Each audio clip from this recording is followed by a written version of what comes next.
welcome to another fantasy video with me, JD. You're joining me for the round 19 review, which I've had another good week, which is nice. So a 24.99, which I think if I look at the round 19 ranks was 29th rank for the week, which was pretty good considering I did have an injury, which prevented me from having a slightly better week, but that's okay.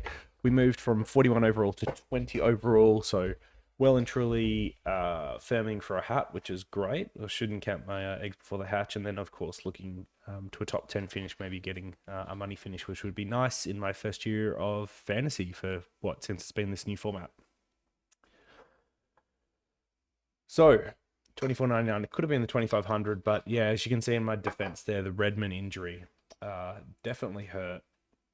If I go last round, 42 there. So I was 60 off the win for the weekly, actually.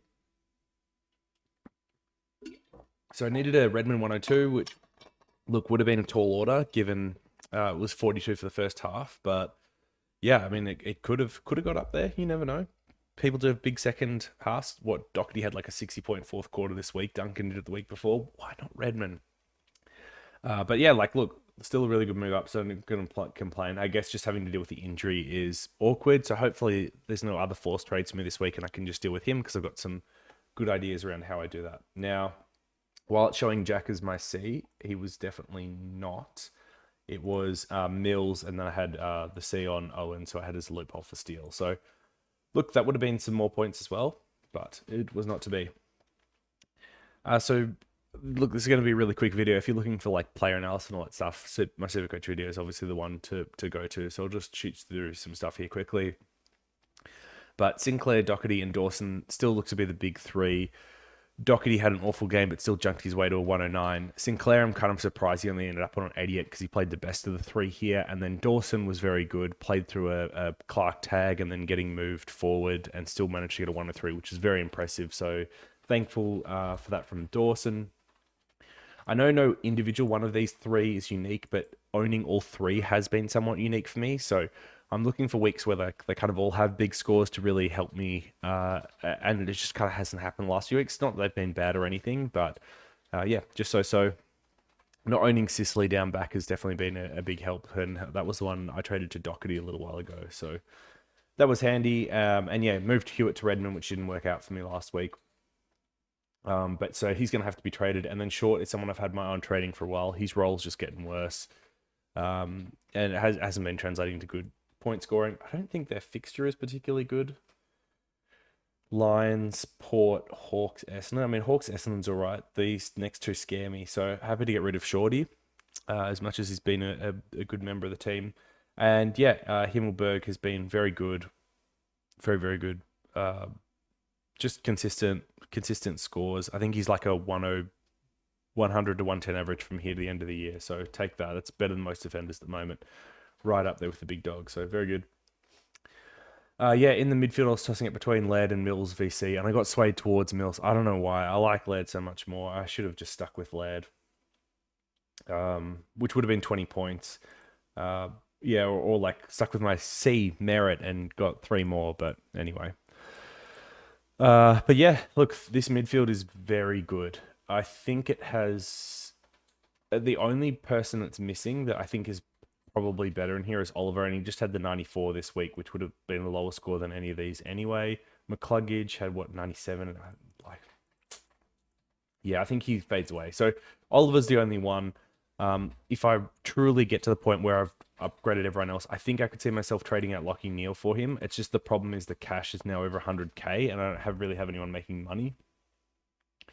So this isn't really a trade I can do. I mean, in the last 5 he's had 1 ton. Like at least Richmond should be an okay score. Windhager might tag him. Yeah, so like trading me out here at 22 might be a good call. It's not like Clary's run's particularly great though. But yeah, so he's someone that could get moved on. Otherwise, McRae's been the one that's kind of been underperforming a bit. Maybe with Trelaw out for a little bit of time, that could help.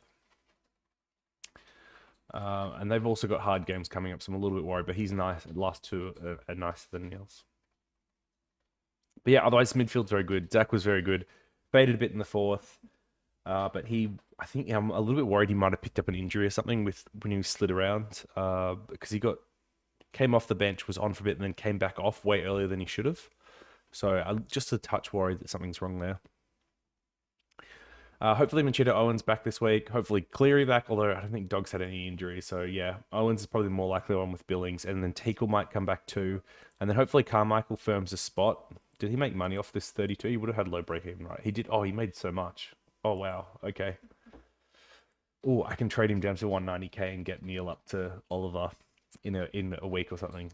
Yeah, watch this space. Bench cover, by the way, totally overrated. I've got 2 trades just of sideways premiums. Why do I need bench cover, guys? Come on, joke. Rucks, they finally came through after some terrible scores last week. Oh, Gorney with the 133. Well, I had him for the 75 last week. So to see this bounce back, very nice. I know there's an easy way to check their price, how much they went on. It's just like click on it, right? Player overview. Oh, he met his break even. That's pretty nice. And then English must have been something similar. It went down 19k still. But yeah, very good. They both bounced back. Both look like the ruck of old. So Tim English, I think Stanley looks injured, so I don't know who's playing from the Geelong side, but he should be able to score all right, you'd imagine. And then Gorn's playing Darcy. I think they can give up points to each other, so should be good. But yeah, very glad I'm not running Darcy or Cameron. Darcy Cameron this week, which is good. And the reason why I'm not running Darcy Cameron is because I traded him to Bailey Smith, so that was a nice gain. I don't know what Cameron scored in the end. 34. Ooh, that was a 73-point gain on that trade, which kind of, with the Redmond 42, was like, yeah, I don't know. I guess it kind of makes up for that. But yeah, and then Bont's very good in the midfield. Wow, was Dunkley really a 102? His super coach was like in the 60s. This is mental. Taranto is good, but this is somewhat expected with no Tom Green and no Josh Kelly. So gonna wait and see what happens this week with CBAs again, because Cogs didn't have as many as he's had previously. We see a slightly lower score. And then Taranto had what felt to me a lot more mid-time than what he's had. And he looked all right in that, but GWS still got smashed. So who knows what they do here. Hopefully this Taranto roll is kept because it's very nice. And then Parker was good again. It's just been very solid, very consistent Parker. He's not like destroying non-owners or anything like that. Like the 114 is his biggest game since round 10. But yeah, just been a solid option. But yeah, I think the big things helped me this week is I didn't have any of the real bad options. So no Petrarca in the midfield, no Darcy or Darcy Cameron, no what did Sicily score? It wasn't particularly good, right? 85. Look, not that bad. But yeah, like I just didn't have any of these bad options. Redmond's the only real hurdy one. So this week trades are obviously Redmond's got to go, and then I've been wanting to get rid of Short as well. And there was one person I was weighing up trading Hewitt to instead of Redmond when it was announced he was a laid in. The reason why I didn't was I was just worried that with Larky being the laid out, they'd do something silly like play Hall forward under the new coach, just because he's done it in the past. And if he's out of favor because they want to develop other defenders, then maybe there's a chance they end up putting him behind the ball, but they did. So look, it's only a few weeks left. I've got a full team. Why not take the injury risk here? If I go back to back, then so be it. But the great part about it is it frees up a lot of money, and that means I can get in Tom Stewart as the other one, who I think is a top 6 defender, and much more so than Jaden Short. So those will be the trades this week. As the team looking very nice. Ooh, Merritt's gone above Miller on price. Wild.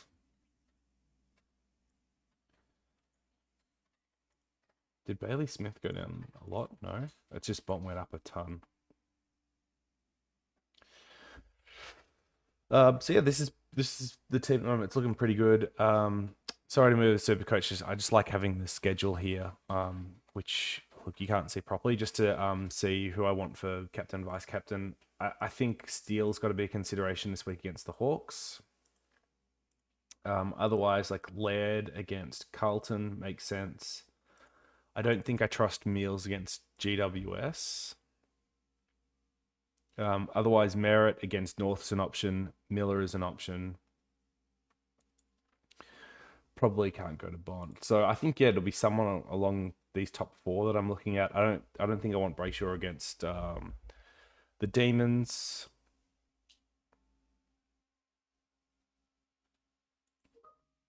So yeah, I think that'll be it. That'll be it. That'll be everything. Quick video is a good video. Thanks for tuning in. Yeah, we'll keep running these fantasy videos. Hopefully, I can get a single digit finish from here. I think top three looks a little bit unachievable just with how good the top teams are. Like they're all, look, the 1 and 2 scored the same and 1 point more than me.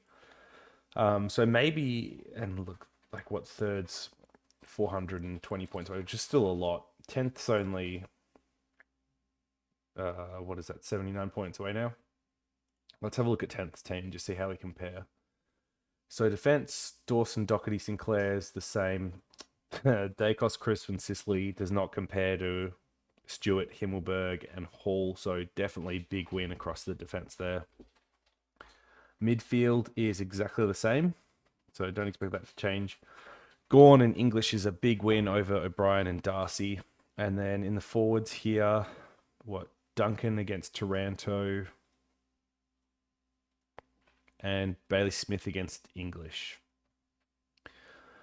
Which, like, I don't know, maybe it's like Rob against Bailey Smith. So Darcy loses out to Gawn, Rob loses out to Bailey Smith, Taranto beats out Duncan probably. I think I've got this team covered. So if they're only 80 points ahead, I think I can catch them. Obviously, they've got 2 trades to close the gap this week a little bit. I don't know if they move on someone like a Dacos or a Crisp. But having 3 defenders in yet scoring 80s here like this, I mean, what Sinclair also did, you got 4 80s, is pretty bad. So I think they'll be moving along those. It just depends on the cash they've got, 79k. So I would actually imagine my trade is very common this week. A lot of people go down to Hall because you make money. So someone like Nick Dacos here, you go down to Hall, you make 80k. You got 170k, you can put Sicily or Crisp up to whoever you want. If you're looking for like a Gawn or someone from Darcy, you could move him on. Yeah. I think it'll be very popular. Like this team, I feel like I've got covered. Like absolutely covered. Yeah. And so this is the interesting thing, by the way. Like, so he's got me beaten on our team values are very similar. I think mine's about 20.8, so only 60k more. But if you look, he's got a lot of money on the bench, like 500k here. We got Hollands this week, which is great rookie for those that needing one. Like I wanted Cully last week, but couldn't accept to do double trade. I wanted Hollands this week, needed to do double trade. But yeah, like I've got very similar, but I've got no money on the bench here. I think Carmichael at 324 is now my most. Everything else is just dead.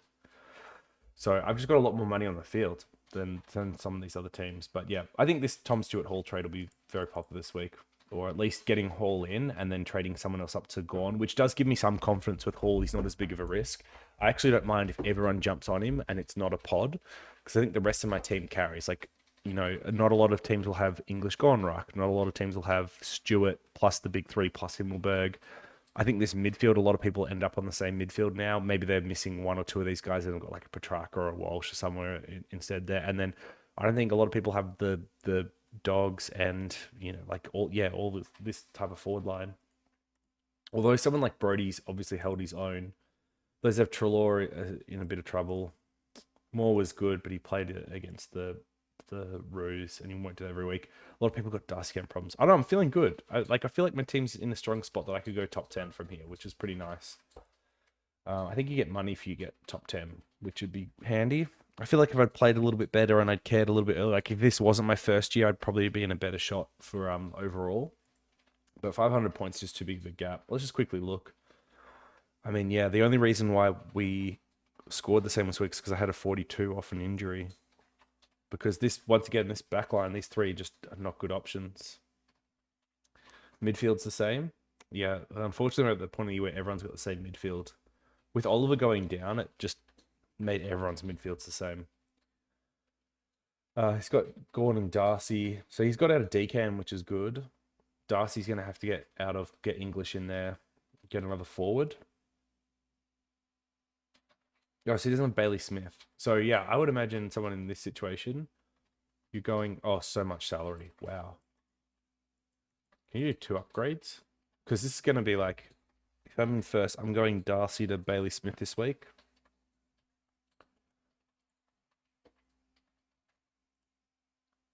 How much is that costing you? 839 from 686. That's what, one was it 6?